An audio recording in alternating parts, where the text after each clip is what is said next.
Red Hook, Brooklyn, where cranes creak and gulls argue over scraps, a single mother is mocked for inheriting a rust-stained boat no one wants. But in its groaning hull waits a truth that will test the pride of the powerful and kindle courage in the worn down. Stay with this story, subscribe, like the video, and tell us where you're watching from. The morning air tasted of salt and diesel, a chill riding off New York Harbor, and slipping under coats like cold fingers while searching for warmth. Eliza Hart stood on the weathered pier, the wood creaking beneath her worn sneakers. A paper envelope trembled in her hands, not from the wind, but from something deeper. Uncertainty, maybe fear. Her daughter Lily pressed against her side, small fingers clutching the edge of Eliza's jacket, the child's warmth a contrast to the harbor's indifference. Before them bobbed a vessel that looked more bruised than boat. Flaking blue paint peeled away in curls, rust-orange streaks bleeding down the hull like slow tears. A cracked wheelhouse window caught the morning light, fracturing it into sharp pieces. Sea Glass, the name whispered across the stern in letters so faded they seemed embarrassed to be seen. The boat creaked against its moorings, a low groan of old wood and older dreams. A gull shrieked overhead, its cry cutting through the harbor's industrial hum. Somewhere behind them, a forklift beeped its mechanical warning as it reversed, and the scent of wet rope and old fish rose from the planks beneath their feet. Eliza breathed it in, the smell of work and struggle and survival. "Congratulations," said the harbor master, his voice distracted, dry as old newspaper. He said it the way someone might congratulate a broom or a doorknob, an obligatory sound without meaning. His weathered hand extended a ring of keys with a tired clink of metal against metal. "Angus Donovan left it to you. Said you'd know what to do." But Eliza didn't know anything except early mornings at the harbor diner where coffee spilled on her uniform and customers rarely looked her in the eye. She knew the weight of rent notices that felt like cold hands pressing against her chest in the middle of the night. She knew the price of milk rising and Lily's shoes getting tight before she could afford new ones. The slam of a car door interrupted her thoughts, a heavy, expensive sound. A black SUV gleamed at the edge of the pier, its windows tinted against curiosity. Preston Hale stepped out, his tailored coat cut precisely against the morning gray, leather shoes that had never learned salt stepping carefully over the rough planks. He walked with the confidence of a man who owned not just property, but the air around it, stopping close enough to see his reflection in the harbor water and sneer at it. "You're blocking progress," he told her, without looking her in the eye, as if addressing a puddle or a parking meter. His gaze swept over the Sea Glass with the dispassion of someone calculating salvage value. "We're revitalizing this shoreline, making something of value. That heap is an eyesore." Lily's fingers squeezed Eliza's, their knuckles white together, like small shells bleached by sun. The child's face turned up toward her mother's, eyes asking questions Eliza couldn't answer. Eliza breathed in the iron smell of the boat and the bitter scent of Preston's cologne, something expensive that didn't belong near fish or diesel or honest work. She thought of Angus's last cough-laced laugh 3 weeks ago when she'd brought him soup in that tiny room he rented, how he'd called the Sea Glass a stubborn old heart with such fondness it made her chest ache. "The board votes next week," Preston said, checking his watch as if time itself needed his supervision. "This area is zoned for redevelopment." He brushed imaginary dust from his sleeve, the gesture precise and practiced. "Some people don't understand value," he said, eyes sliding over Eliza like she was fog or smoke, something to be looked through rather than at. The wind rattled a loose metal sign hanging from a nearby post. Water slapped against the pilings. A horn sounded from deeper in the harbor, low and mournful. Eliza said nothing. What was there to say to a man who measured worth in square footage and profit margins when all she had was a diner uniform and a daughter to feed? The silence, heavy, briny, humiliated, hung between pier and water like a taut rope. "The paperwork's filed," Preston added, already turning away. "Best start looking for somewhere else to dock that thing, if it can even move." The dismissal in his voice was casual, the cruelty offhand, not even personal enough to be malicious. Just business. Lily tugged at Eliza's hand. Is it really ours, Mom? She whispered, her voice small against the harbor sounds, but clear as a bell to Eliza's ears. Eliza looked down at her daughter, 9 years old, with dark curls that refused to be tamed, and eyes that still believed in better days. Then she looked at the sea glass, its weathered hull a testament to survival against salt and storm and time. Yabha, she said finally, her voice finding its footing. It's ours. The words felt strange in her mouth, ownership and unfamiliar taste after years of renting and borrowing and making do. The harbor master had already moved on, his attention captured by a clipboard and the day's mundane tasks. Preston Hale had returned to his SUV, a phone to his ear, his back to the water, and the women and the boat he'd dismissed. Eliza took a step forward, then another. The keys were cold and heavy in her palm. Lily moved with her, their steps falling into sync across the weathered planks. A thin plank served as a gangway between pier and deck. It flexed under their weight but held, just barely, just enough. The sea glass rocked gently as they stepped aboard, welcoming them with a creak of timber that sounded almost like a sigh. Eliza's throat tightened. This wasn't how life was supposed to go. Inheriting a derelict boat, facing eviction from their apartment, watching Lily grow up too fast in a world of hard edges. But standing on the deck, with the harbor spread before them and her daughter's hand warm in hers, something shifted inside her chest. Not hope exactly, but its stubborn, distant cousin. It smells like adventures, Lily said, her face brightening. Eliza squeezed her daughter's hand and looked out at the water, at the city skyline beyond, at the boats and barges and the endless movement of the harbor. Yes, she said softly. I suppose it does. Eliza hadn't expected life to circle back to the docks. She'd grown up 3 subway lines away in a roach-whispered walk-up in Sunset Park, where summers turned the apartment into an oven and winters carried the smell of damp wool and radiator steam. Her mother's hands had been raw from night cleanse, knuckles cracked and bleeding in winter, and Eliza had sworn she'd find a different path. She remembered her teenage promise to study nursing, a dream filed away in a shoebox beside an acceptance letter she never used. The letter's edges had softened from being unfolded and refolded until the crease became grief. When Eliza left her cashier job to hold Lily as a newborn, the shoebox turned into a dead star, light that arrived too late to matter. The sea glass creaked under her shoes as she and Lily stepped further into the cabin. Inside, the air was close and stale, smelling of old varnish, salt, and something else, a lingering trace of pipe tobacco that must have been Angus's. A dented kettle sat on a rusted 2-burner stove. A map of the harbor, corners curling with age and damp, clung to the wall by a single yellowed piece of tape. Lily ran a finger over the tangled blue lines marking channels and depths. It's like veins, she whispered, her breath making a small cloud in the cold air. It's freezing in here, Eliza said, rubbing her arms. The walls were thin, the windows drafty. Outside, the harbor went about its business, a container ship sounding its horn, the clatter of machinery, voices calling across water. From a pocket of the wool coat she'd nearly sold last winter, Eliza pulled the brass compass she'd bought for $5 from a street vendor the first week Lily started kindergarten. It had been a promise to herself that they wouldn't always be lost, that direction existed even when you couldn't see it. The needle stuck, jittered with her movement, then slumped again. This thing is broken, she'd once joked to Lily. That day, it felt like truth you could hold in your hand. Can we fix it up, Mom? Lily asked, already investigating a small cabinet built into the wall. Look, there's dishes and stuff. The cabinet revealed mismatched mugs, a few chipped plates, 2 tarnished spoons. Beneath them, wrapped in an old cloth, Eliza found a set of tools. Screwdrivers with wooden handles worn smooth, a hammer with a taped grip, a box of assorted nails and screws. Angus's tools. The thought caught in her throat. Mr. Donovan was nice, Lily said as if reading her thoughts. Remember when he gave me that shell and said it still had the ocean inside? I liked his stories.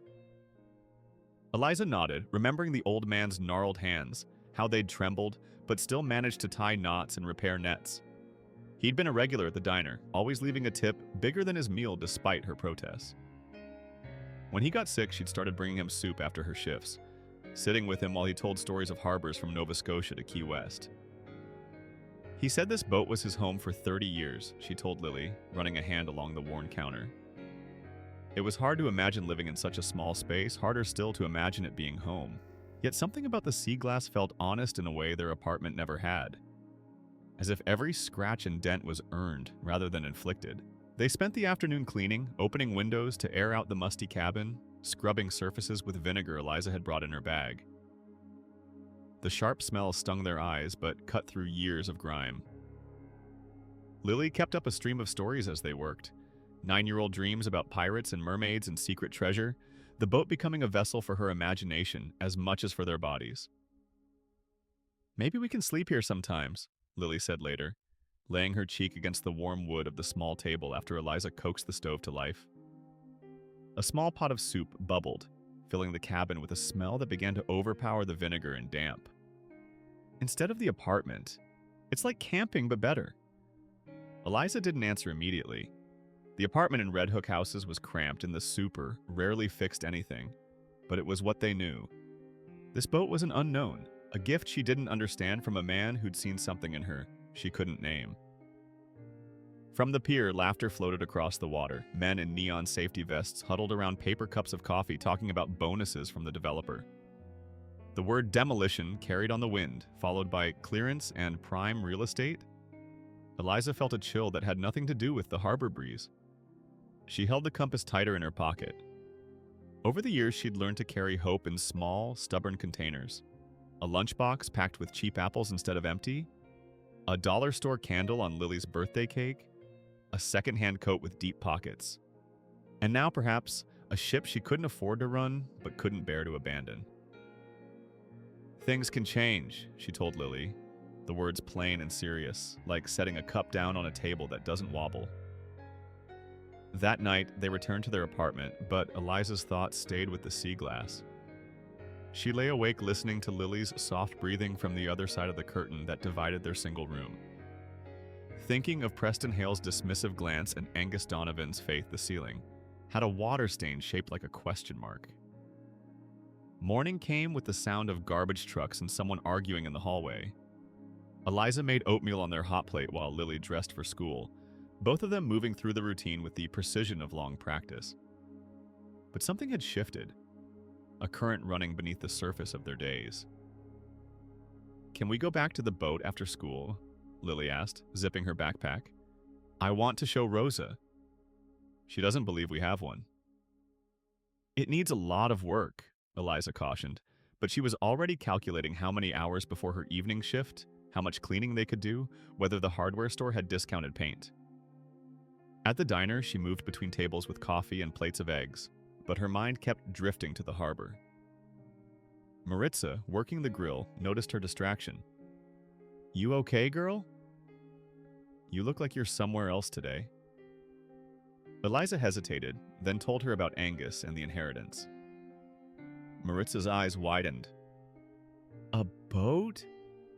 For real? That's something, chica. But boats cost money. Always something breaking, my cousin says." "I know," Eliza sighed, refilling sugar dispensers during the mid-morning lull. "And the developer wants it gone." "Says it's in the way of progress." Maritza snorted. "Progress? That's what they called it when they pushed my family out of our neighborhood in the Bronx. New buildings, new people, new money. The only ones making progress were the ones who already had plenty." After her shift, Eliza picked up Lily from the after-school program, and they took the bus to the harbor. The afternoon light had softened, casting long shadows across the water. The sea glass waited, looking somehow more substantial in Eliza's eyes than it had the day before. They worked until dusk, sweeping and scrubbing, making lists of supplies they would need. Eliza found herself talking about Angus, stories he'd told her, the way his eyes lit up when he spoke of the sea, how he'd taught himself to cook on this very stove. "He used to say a boat is like a person," she told Lily as they sat on the deck watching the sunset paint the water golden pink. "It needs care and attention. It needs to be useful. And it tells you when something's wrong if you know how to listen." Lily nodded, her face serious. "I'm listening," she said, laying her palm flat against the deck. But I don't hear anything yet. Eliza smiled, feeling a tenderness that ached. Maybe we're not good at listening yet, she said. But we can learn? As they locked up to leave, Eliza noticed a man in a suit watching them from the pier. Not Preston Hale, but someone with the same polished look, the same clipboard, the same assessing gaze. He made a note before walking away, his shoes clicking against the wooden planks. Eliza felt the compass in her pocket, its weight familiar against her hip. The needle might be stuck, but north still existed. She just had to find another way to locate it. The envelope arrived with the gray February rain, each drop a tiny drum on their 5th-floor window in red hook houses. Eliza stood at the kitchen counter, holding the letter while water dripped from her hair onto the linoleum. She'd run through the downpour from the bus stop, her uniform still damp beneath her coat, feet cold in shoes that leaked at the seams. Notice to vacate, stamped in red across the top, smelled like wet paper and threat. 60 days. The words blurred as she read them. Redevelopment, property acquisition, termination of lease.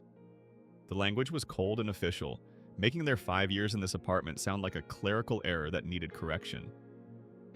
The landlord's voice echoed from downstairs, a bark of laughter cutting through thin walls.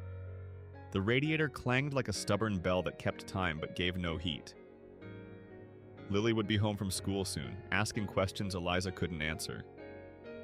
Wet shoes left small puddles on the floor as she moved to the window. Rain transformed the projects into a smudged watercolor, windows lit against the early darkness. How many other apartments had received the same envelope? How many other families were standing in their kitchens, feeling the floor shift beneath them? At the Harbor Diner the next day, Eliza's hands smelled of pancake batter and bleach. A headache bloomed behind her eyes like an unwelcome sunrise as she refilled coffee cups and collected sticky menus. The manager, a man with tired eyes and a permanent golf visor, called her into the back office during her break. "You heard about the sale?" he asked, not looking up from a pile of invoices. "The apartments." "Yes, I got, nut," he interrupted, sighing. "The diner." "Developers buying the whole block." 2 months, maybe less. He gestured vaguely at the walls around them, the peeling paint, the ancient coffee machine. All this? Gone. They're putting up something with copper pipes and $20 omelets. The fryers hissed from the kitchen. Coffee burned on the warmer. Eliza felt her chest tighten, air suddenly scarce. "But what about our jobs," she wanted to say, "our lives? The people who depend on $5 breakfast specials and free refills." "Listen," the manager said, finally meeting her eyes. "You're a good worker. I told my cousin at the hotel restaurant. They might have something. It's graveyard shift, but..." He shrugged, the gesture an apology and dismissal in one motion. Outside, rain continued to fall. Through the steamy window, Eliza watched pedestrians hurry past, collars up, heads down. The world kept moving while hers contracted. Apartment, job, stability, all slipping away like sand through her fingers. That afternoon, she met Lily at school with an umbrella and forced smile. "Can we go to the boat?" Lily asked, jumping over puddles as they walked. "I told Miss Rivera about it. She says boats are freedom because you can go anywhere there's water." Eliza hesitated. The thought of the sea glass waiting in the harbor pulled at her, but so did the stack of bills on the counter at home. The classifieds she needed to search, the calls she needed to make. Time felt suddenly precious, each hour a coin she couldn't afford to spend unwisely.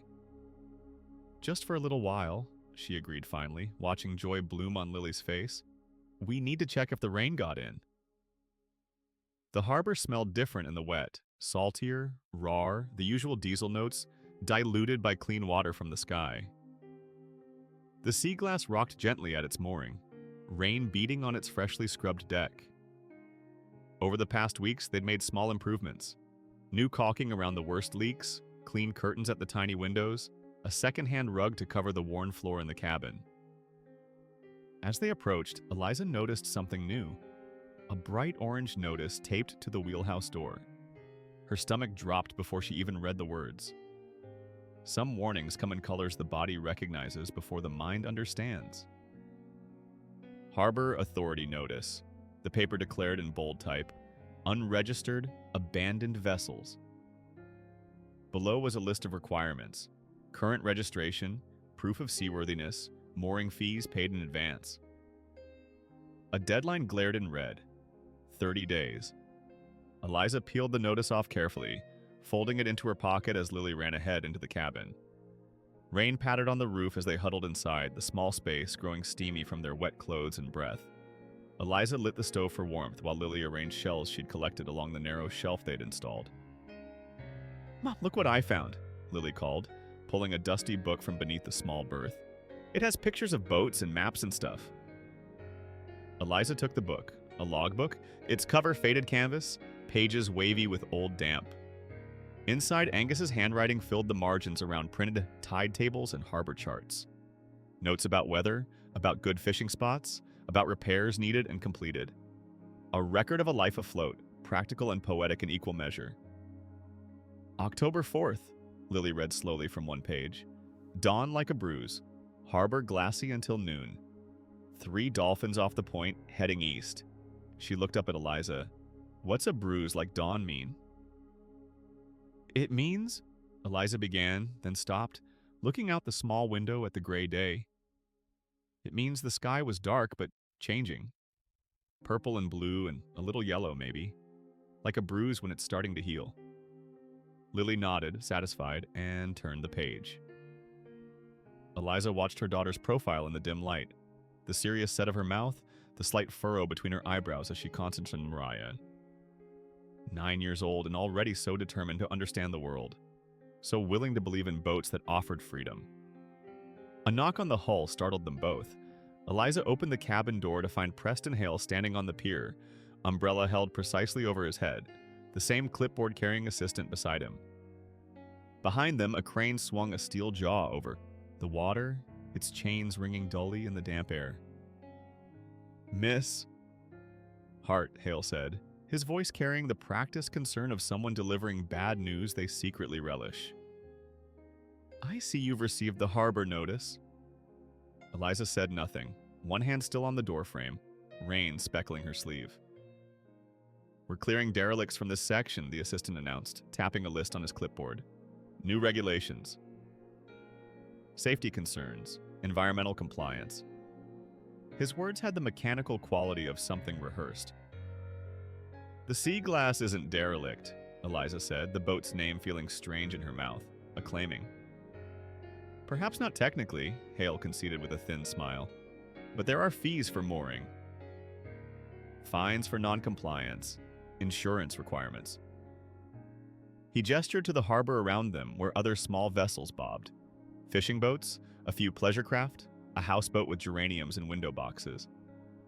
"Progress requires order, Ms. Hart. We've begun buying out the smaller operations. Reasonable offers, all things considered." When Eliza tried to speak, to ask what reasonable meant to a man in a coat that cost more than her monthly rent, the assistant's smile tightened, becoming corseted and empty. "There are procedures," he said, and penciled a number on a form before tearing it off and extending it toward her. "The harbor office can provide payment options." Eliza took the paper, the amount swimming before her eyes. 3 months' rent in digits that might as well have been written in another language. The rain had intensified, drops hitting the paper and making the ink bleed at the edges. 30 days, Hale reminded her, already turning away, his attention captured by a larger vessel further down the pier. "We're not unreasonable people, Ms. Hart, but deadlines must be respected." After they left, Eliza stood in the doorway, watching the rain dimple the harbor's surface. Each drop made a perfect circle that expanded outward until it met others, creating patterns too complex to follow. Behind her, Lily hummed softly as she continued to explore the logbook. That night, they stayed on the boat. Eliza called Mrs. Diaz from downstairs to check their apartment, saying they were at a friend's. It wasn't entirely a lie. The Sea Glass felt more like a friend with each passing day, stubborn and flawed, but somehow steadfast. The harbor was a throat of dark water swallowing the city's lights and sounds. Wind fingered the halyards and set them to a thin, lonely music that rose and fell with the tide. Lily slept in a borrowed sleeping bag in the Sea Glass's small berth, her hair smelling faintly of the apple shampoo Eliza bought when it was on sale, her breathing deep and trusting. Eliza sat on the floor, spine against the galley cabinet, legs stretched out in the narrow space. The orange notice lay unfolded beside her, its demands stark under the single light bulb. On her other side, the eviction letter from their apartment. Between them, like a bridge she couldn't yet see, Angus's logbook lay open to an entry from 15 years ago. Remember, a boat will speak if you learn to listen. Not with words, with the creak of its bones, the whisper of water against its skin. She closed her eyes, exhaustion washing over her in waves. Angus's laugh, a cough, a rasp, a sound like wind in old canvas, flickered in her memory. "Listen to where a boat sings," he'd told her once after a long day when she'd brought him soup and he'd refused to go to the hospital. She hadn't understood then, wasn't sure she understood now. Still, she pressed her ear to the floorboards, feeling foolish but desperate for any guidance. At first, she heard only her own breath, the soft tick of cooling metal, the lap of water against the hull. Then, just as she was about to give up, a hollow, unusual echo reached her, like a heartbeat inside a wall, like a knock from a distant room. Not rhythmic, not regular, but distinct, different. "Mom?" Lily stirred, whispering in the dark. "Did you hear that?" Eliza held her breath, the cold of the boards rising into her bones. Somewhere beneath them, something shifted softly, as if the boat itself had cleared its throat to speak. Morning spilled thin light through the cloudy porthole, the glass salt-frosted like a winter window. The galley smelled of instant coffee and the ghost of fish, the aroma of Eliza's past blending with an uncertain future. Outside, the harbor was already awake. A distant horn, the clank of metal against metal, the first seagulls arguing over scraps. Lily, curious and precise in the way of children who've learned to pay attention to details, knelt where the hollow sound had lived during the night. She wore her school sweater over pajamas, hair tied back with an elastic that had seen better days.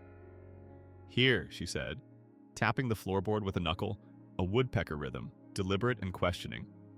"It sounds different." Eliza set down her chipped mug, the coffee inside barely warm enough to matter.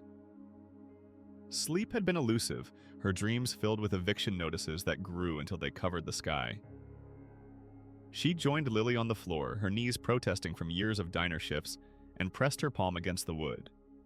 Smooth, worn by decades of footsteps, but with a subtle give that neighboring boards lacked. "We need something to pry it up," she said, her voice morning rough. In the small toolbox they'd found earlier, Eliza retrieved a screwdriver with a grip worn smooth by Angus's hand. The first screw resisted, protesting with a dry squeal that made them both wince. The second turned halfway, then snapped with a sound like a small bone breaking. The third came without drama, and the board lifted with a sigh, freeing a puff of stale air that tasted of old varnish and time. Beneath, where darkness should have pooled absolute, a tin chest rested snug as a secret in the boat's ribbed belly. Its surface, dull with age, caught the weak, light filtering through the porthole. The lid bore the scratch of initials. A D. "Like a treasure," Lily whispered, her voice hushed with wonder, eyes wide in the dim cabin. Eliza's fingers trembled as she eased the chest from its hiding place. It wasn't heavy, but the weight felt significant in her hands. Deliberate, meant. The metal was cool against her palms as she set it on the small table.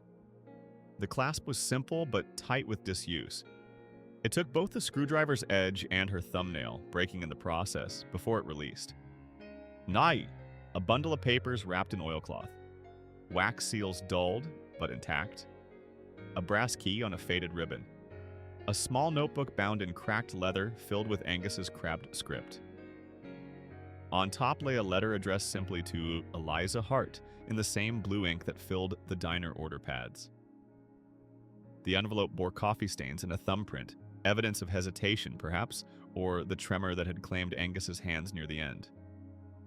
Eliza read while the boat's slow breathing rocked them, her coffee growing cold, Lily watching her face for clues. Angus had written about a co-op his father helped create, Donovan Wharf and Pier Rights. Organized in the 1970s when the harbor was still a knuckle of working boats rather than a playground for development. Fishermen, small freight haulers, repair shops, and boat builders had pooled resources to secure their place on the water, forming a legal entity that owned key sections of waterfront property. He wrote of how the shares had been divided, passed down, sold off over decades as the old trades dwindled and new money pushed in from the shore. He wrote of the last surviving shares, forgotten in a tangle of family deaths and lost paperwork, entrusted to him as the final Donovan still connected to the harbor. "I've watched you," the letter said in steady ink that belied the hand that must have shaken to form it. "Bringing soup when you could barely feed yourself. Listening to an old man's stories when you had your own troubles. Raising that bright girl with nothing but grit and grace." His words blurred as Eliza's eyes filled, the paper trembling in her hands. "If they come for this place," the letter continued, "let them come to you." The attached documents, yellowed but meticulously preserved, bore official seals and signatures, notarized statements, transfer agreements. Angus had left her not just the boat, but his shares in the co-op. Shares that, according to a sticky note in different handwriting, constituted a controlling interest in redevelopment rights for the eastern section of the harbor. A penciled note from someone named Aisha Rahman, Legal Aid Society, was clipped to the back. "We've been trying to find you. Please call immediately regarding the Donovan estate." A phone number followed, underlined twice. Eliza's breath made a small cloud in the cool cabin. Outside, a fishing boat thrummed past, its wake setting the sea glass to a gentle rock. Lily held the compass, taken from Eliza's coat pocket, its needle suddenly quivering as if waking from a long sleep. "What does it mean, Mom?" Lily asked, eyes serious on her mother's face. It meant too much to explain in one breath. It meant something had shifted beneath them, and not just the tide. It meant that Preston Hale, with his dismissive glance and expensive shoes, had been looking at the sea glass, at Eliza, without seeing what was actually there. "It means we need to make a call," Eliza said, her voice steadier than her hands. Outside, the wind carried the smell of hot pretzels from a cart that had appeared at the harbor entrance each morning for 20 years. A vendor shouted prices. The ordinary rhythm of the day continued while inside the sea glass, time seemed suspended between what had been and what might be. Lily wrapped the oilcloth back around the documents with careful hands, as if they might turn to dust if handled roughly. "Like in the stories," she said, "where the poor person turns out to have the magic thing all along." Eliza smiled, a small break in the tension that had held her face tight for months. "Not magic, honey. Just paper. But paper can be powerful." She dialed the number with hands that had cracked washing dishes, scrubbing floors, reaching for things that seemed always just beyond her grasp. The line rang 3 times before a voice answered. Quick, professional, busy. "Aisha Rahman, Legal Aid. How can I help you?" "This is Eliza Hart." "I found your note. About the Donovan estate?" A pause, then a rush of words. "Miss Hart. Finally. We've been trying to locate you for weeks. The developers have been pushing forward with permits based on incomplete ownership records. Do you have the documents with you?" Eliza looked at the bundle on the table, at Lily's expectant face, at the boat that had seemed like an unwanted gift and now felt like something else entirely. "Yes, I have everything. Can you come to my office today?" "This afternoon? The community board hearing is scheduled for next week, and we need to file injunctions immediately." Outside, a car horn blared. Inside, the sea glass creaked as a larger wave passed beneath, and Eliza felt the boards steady under her feet. "I'll be there," she said. "But first, can you explain what these papers mean?" "In simple terms?" The lawyer's voice softened slightly, becoming less rushed. "Of course. In simple terms, miss Hart, they mean that Preston Hale and Waterfront Ventures can't move forward without your consent. The co-op shares Angus Donovan transferred to you give you veto power over development in that section of the harbor. More than that, they entitle you to a significant percentage of any redevelopment proceeds. How significant? Eliza asked, her throat dry. There was a pause, the sound of papers shuffling. Based on current property valuations and the proposed development scale, we're talking about a number with 8 digits, Ms. Hart, before the decimal point. Eliza sat down hard on the narrow bench, the phone nearly slipping from suddenly nerveless fingers. 8 digits, a number too large to fit in her head. A number that changed everything and nothing all at once. Miss Hart? Are you still there? Yes, Eliza managed, watching Lily trace the lines of the harbor map with a fingertip, the future rewriting itself in invisible ink around them. I'm still here. The sea glass, patient and battered, seemed to lift slightly on the tide, as if taking a deeper breath after a long dive. They met at the community board hearing in a municipal hall that smelled of old polish and paper, of bodies pressed too close and coats damp from unexpected rain. Metal folding chairs clicked as people settled. Fluorescent lights hummed overhead, casting everyone in the same unflattering pallor. Neighbors murmured to each other in clusters, dock workers, shopkeepers, families from the projects.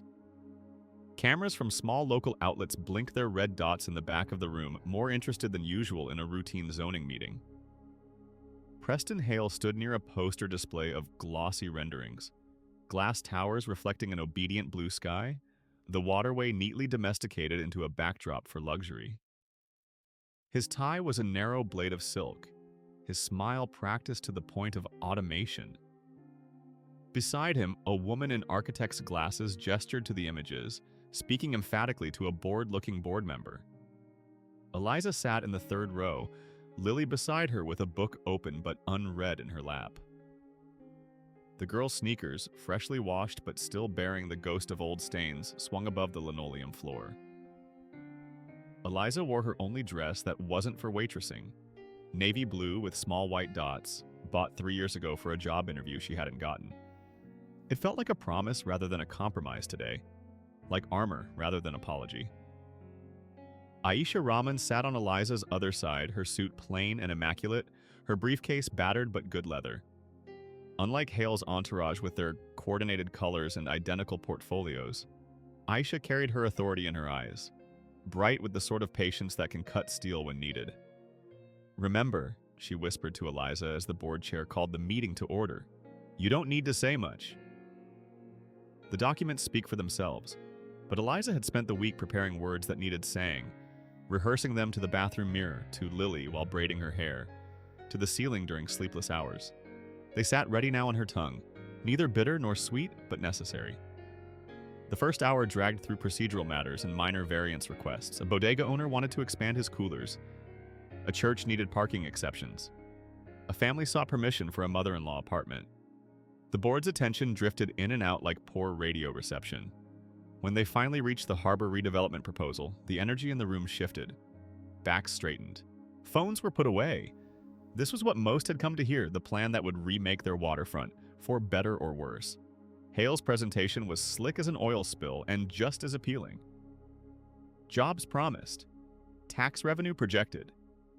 Affordable housing mentioned so briefly it was almost subliminal. Revitalization repeated like a prayer to a god of property values.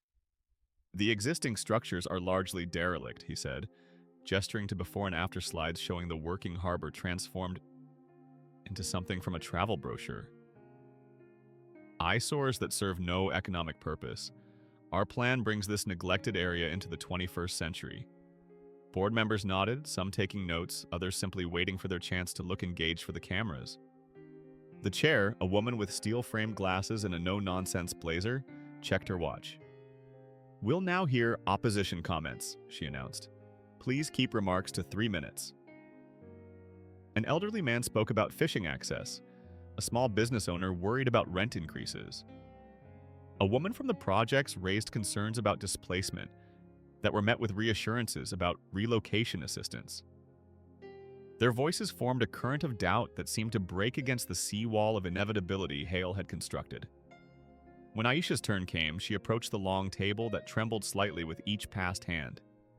Its surface was scarred with decades of public discourse. Initials carved, coffee rings, the invisible weight of past decisions affecting lives and livelihoods. "These are the co-op share certificates," she said, her voice clear as a bell on clear air, laying out documents in precise rows. "These are the transfer papers. Here is the clause requiring majority consent for redevelopment. Miss Eliza Hart holds controlling shares in the Donovan Wharf and Pier Rights Cooperative, established in 1972 and still legally binding." A rustle moved through the room like wind through dry leaves. Someone whispered loud enough to carry, "The waitress?" Hale's assistant bent to speak in his ear, a hand covering her mouth as if in church. The board chair frowned at the papers. "And this affects the proposal how exactly?" "It means," Aisha said, each word precise, "that the development cannot proceed without Ms. Hart's approval. It also means that any compensation for use of the property must be negotiated with her as the majority stakeholder." Hale's face performed a complicated dance between disbelief and dismissal. "These documents are obviously outdated. That co-op was dissolved years ago. Our title search was incomplete," Aisha finished for him. "The records were obscured by a filing error in 1997, but they were never voided. Our office has verified their legitimacy with the county clerk and the State Corporation Commission." She placed another set of papers on the table. "Here are the validation certificates. You'll note they're dated last Tuesday." The board chair scanned the documents, lips pursed. "Miss Hart, do you wish to address the board?" Eliza stood, her heart hammering so hard she felt it in her fingertips. The lights hummed. Someone in the back coughed. All eyes turned to her, some curious, some skeptical, some already dismissive. "I clean tables at the Harbor Diner," she began, her accent the city's own, neither apologizing for nor emphasizing it. "I raise my daughter. I inherited a boat none of you wanted from a man most of you have forgotten. I was told I was in the way of progress." She paused, feeling the weight of attention, the pressure of eyes. Lily squeezed her hand once, then let go, a small vote of confidence. "I grew up 3 subway stops from here. My mother cleaned offices at night so I could go to school in the day. I was going to be a nurse, but life happened differently." She didn't elaborate on the differently. The boyfriend who disappeared when pregnancy appeared, the night classes abandoned, the dreams deferred then dissolved. Preston stepped forward, a protest rising, but the board chair lifted a hand. "Let her speak." Eliza held up the compass, its face nicked and honest in the institutional light. "This needle is stubborn.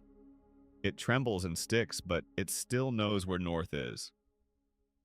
When men with clipboards and cars that cost more than your life tell you you're worthless, when rent notices come like winter, you need something that remembers the way." She turned to Preston without heat. "You called this boat an eyesore. Angus called it a heart. You see the harbor as a backdrop for balconies? Those of us who live here, who work here, we see it as home." Eliza gestured to the renderings with their sanitized version of water and sky. Progress isn't always glass and steel. Sometimes it's remembering who was here first. Sometimes it's making sure that new buildings don't just replace people, but include them. Her voice had grown steadier with each word, drawing strength not from anger but from a deeper current, the certainty of standing exactly where she was meant to be. "I'm not against development. I'm against erasure. There's a difference."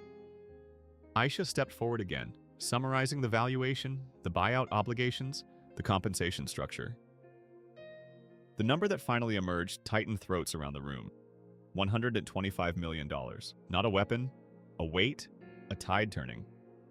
"This is absurd," Hale said, his composure finally cracking. "This woman? This waitress? 125 million? This woman," the board chair said, her voice sharp as a corrective, "appears to be the legal owner of property you need. The amount reflects your own company's valuation of the development potential." Murmurs swelled through the room, then applause. Hesitant at first, like rain beginning, then wholehearted. Not for the money, Eliza realized, but for the moment. David facing Goliath with nothing but a slingshot and the right ground to stand on. Preston's jaw worked. His eyes flicked to the cameras, to the neighbor standing in the back, to Aisha's unflinching gaze. He adjusted his tie with fingers that suddenly seemed all thumbs. "We'll, revisit terms," he managed, the gloss slipping to show the thinness beneath. No one cheered his words. They watched Eliza instead, standing steady as a pier post, humility and resolve threaded through her like rope. "We'll meet with your lawyer," Hale added, nodding to Aisha, trying to reclaim authority. "Perhaps reach a more reasonable arrangement." "That's fine," Eliza said, her voice quiet but carrying. "But reasonable works both ways. The people who live here now get to stay, at rates they can afford. The businesses get first option on the new retail spaces. And the Sea Glass keeps its slip, no matter what you build around it." Hale started to object, but his assistant whispered something urgent. The cameras were still rolling, the community was watching. A different calculation was suddenly required. "We'll discuss terms," he said finally, the words extracted like reluctant teeth. Later in the hallway, neighbors Eliza barely knew clasped her hands, thanked her, told her stories of their own fears and hopes for the harbor. Lily stood beside her, solemn and proud, holding the compass whose needle now pointed steadily north, as if it had never known confusion. Aisha gathered her papers, eyes bright with the satisfaction of a battle well fought. "This is just the beginning," she cautioned. "There will be more meetings, more negotiations. They'll try to find loopholes, apply pressure." "I know," Eliza said, thinking of the diner, of her apartment, of the Sea Glass waiting at the dock.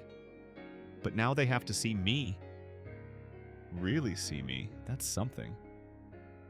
Outside, the evening had turned clear, the rain washed away. The harbor flashed silver under a shy sun breaking through clouds. Eliza took a deep breath of air that tasted of possibility and tide change. "Are we rich now?" Lily asked as they walked toward the bus stop, her voice hushed with wonder. Eliza considered the question, its weight and complexity. "Not yet," she said truthfully. "Maybe not ever, in the way, mister." "Hale is rich, but we have options now, and that's its own kind of wealth." Lily nodded, processing this with the seriousness of a child who has learned early that some gifts come with costs. "Can we still keep the boat? Even if we don't have to?" "Yes," Eliza said without hesitation. "The Sea Glass stays with us." Above them, seagulls wheeled against the darkening sky, their cries carrying over the harbor like laughter or warning or both at once. Weeks later, the Sea Glass smelled of lemon oil and fresh paint, of possibility and the lingering ghost of its past. A new pane shone in the wheelhouse, catching morning light and throwing it back in clean, bright shards. The deck had been sanded and sealed, revealing grain patterns like topographic maps of unknown countries. Lily's laughter rang bright as a bell over the water as she helped Mrs. Diaz's grandson untangle fishing line from the pier. Spring had crept into the harbor while no one was looking, bringing warmer breezes and the first tentative green to the scraggly trees that lined the approach road. The settlement hadn't arrived like a flood. It came like a series of strong, deliberate tides, each one lifting a little more of the weight Eliza had carried for so long. She didn't talk about the number, the one with 8 digits that still didn't feel real. She talked instead about what it could carry. A fund for fishermen's families whose boats needed repairs. A commitment for the community center's battered boiler to be replaced before next winter saw. Scholarships for maritime trades that would keep the working harbor alive. A contract that forced the developer to include affordable units rather than just promise them. A clause protecting working slips like small prayers made enforceable. "You could have taken the money and run," Aisha said one afternoon as they sat on the Sea Glass's deck, reviewing documents spread between them like a picnic. "Bought a mansion somewhere. Private school for Lily. Never worked another day." Eliza watched a container ship ease past, its hull a wall of metal stretching to the sky, water parting before it like a reluctant curtain. "And done what, exactly?" she asked. "Who would I be then?" Aisha nodded, understanding in her eyes. She'd grown up in a Brooklyn housing project herself, had worked her way through law school, answering phones at night. Some distances couldn't be measured in miles or dollars. On the day they signed the final agreements, Preston Hale wore a suit that looked identical to every other suit he owned, but probably wasn't. He offered a handshake that was careful and dry, professional to the point of anonymity. Eliza took it with a nod and a look that said the past couldn't be repainted, but it could be learned from.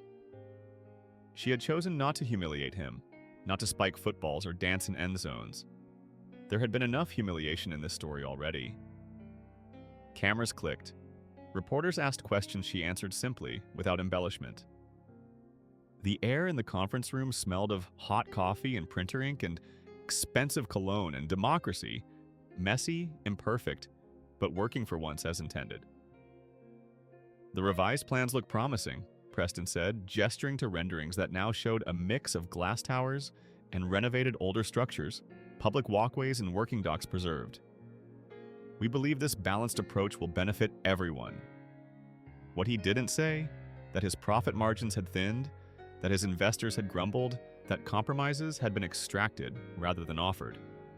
What he didn't need to say, that he had underestimated the waitress with the compass and the stubborn boat and the lawyer who knew exactly which papers to file. Outside, the harbor flashed silver under a shy sun trying to burn through cloud cover. A ferry sounded its horn, 3 long blasts that echoed across the water and returned transformed, as if the city itself were answering. That evening, Eliza and Lily sat on the deck of the Sea Glass, sharing a pizza from Vincenzo's on the corner. The air had the particular softness that comes after rain, as if the world had been freshly laundered. City lights stitched themselves into the low clouds gathering on the horizon. The wind had softened to a whisper. The ropes made a gentle ticking against the mast like a clock counting moments rather than minutes. Lily leaned into her mother, head tucked under Eliza's chin. Pizza forgotten on a paper plate. "Mom?" she asked, her voice carrying the particular gravity of children asking important questions. "Are we rich now?" Eliza considered the question, its many layers. She thought of Angus's handwriting in the logbook they'd found, his faith in her when she'd had none in herself. She thought of the neighbors who had stood to applaud at the hearing, of Aisha's steady voice reading numbers that changed fates, of the compass in her pocket at last pointing true. She thought of the diner's night crew sharing cigarettes by the dumpster, of the harbor pilot who brought massive ships to dock with the precision of a surgeon, of the way the city always breathed deeper near water. She looked at Lily's profile in the dusk, the small, brave chin, the eyes that saw more than they should at 9, the mouth that still smiled easily despite everything. This child who had never had a room of her own but had a heart big enough to shelter others. "We're safe," Eliza said finally, and the word tasted like warm bread. "We're seen. And we're going to make sure others are too." Lily nodded, accepting this answer with the wisdom of a child who understands that some things matter more than toys or trips or clothes without holes. Like Mr. Ortiz from the bait shop? And Miss Carmen who makes the good tamales? Exactly like them, Eliza confirmed. The settlement had included provisions for the small businesses that gave the harbor its character, protections written in language even lawyers couldn't wriggle through. Not charity, continuity. "But we can get new shoes, right?" Rosa said rich people have lots of shoes. Eliza laughed, the sound startling a gull from its perch on a nearby piling. "Yes, we can get new shoes. And you can have your own room in our new apartment. And we'll start a college fund. But the boat stays." "Good," Lily said with the absolute certainty of childhood. "Because it's home now." A water taxi motored past, its wake setting the sea glass rocking in a gentle rhythm. The movement felt right. Not static, not fixed, but stable in its motion. Eliza thought of all the changes coming. The new building rising where the diner now stood, with the diner guaranteed space on the ground floor at the old rent. The apartment waiting for them, 3 bedrooms, a real kitchen, windows. That didn't rattle. The trust established for Lily's education and beyond. She thought of the job she'd quit that afternoon, hanging up her apron for the last time, her coworkers cheering as she walked out. Not because she was too good for it now, never that, but because 20 years of serving others entitled her to serve herself for a while. What will you do now that you don't have to work at the diner? Lily asked, following her mother's thoughts in that uncanny way children sometimes have. Eliza hadn't allowed herself to consider this question fully. It felt dangerous, like opening a door that might not exist. I'm not sure yet, she admitted. Maybe take some classes. Maybe help Aisha with the community trust. Maybe learn how to really sail this boat. Lily smiled, quiet and bright. A smile that started small and grew as she considered these possibilities. Eliza kissed her hair and watched the ripples shiver out from the sea glass's hull, carrying light from the dock lamps in concentric rings that expanded until they disappeared. But what about right now? Lily persisted. What do you want to do tonight? Eliza considered the question, its immediacy and importance. Not the future with its vast seas of possibility, but this moment, this single perfect point of now. She thought of all the nights she'd been too tired to do anything but fall into bed, of the morning's rush to get Lily to school and herself to work, of the constant pressure of next and need and must. I want to sit right here with you, she said, tightening her arm around her daughter's shoulders, and watch the lights on the water, and breathe. Just breathe. They sat in comfortable silence as the harbor settled into evening rhythms. A tugboat guided a barge upstream, its horn a single low note. Music drifted from a restaurant on the shore, piano and saxophone wrapping around each other like old friends. The tide was coming in, lifting all boats equally regardless of size or worth. True wealth, Eliza said finally, the words forming themselves without conscious thought, is the kind you can't see. Like air? Lily asked, practical as always. Like knowing who you are. Like having enough and knowing it's enough. Like being able to help instead of always needing help. Lily considered this, her face serious in the gathering darkness. I think I understand, she said, though Eliza knew it might be years before she fully did. Later, after Lily had fallen asleep in the small berth they'd made cozy with pillows and a quilt from Mrs. Diaz. Eliza stood on the deck alone. The harbor spread before her, a dark mirror reflecting the city's restless light. The sea glass creaked beneath her feet, solid and real. From her pocket, she took the compass, battered, faithful, finally true. North was where it had always been. She just needed to be still enough to find it. In the wheelhouse, Angus's logbook lay open to a blank page. Eliza picked up a pen, considering what Ashtaad. Right, so much had happened. So much would happen still. How to capture the journey from there to here in words that wouldn't fade? In the end, she wrote only the date and 5 words. Found our way. Heading home. She closed the book and turned off the lamp. Through the new glass of the wheelhouse window, the harbor light seemed to wink at her. Knowing, encouraging, welcoming. Eliza smiled back, her reflection ghostly but present. Finally and completely seen.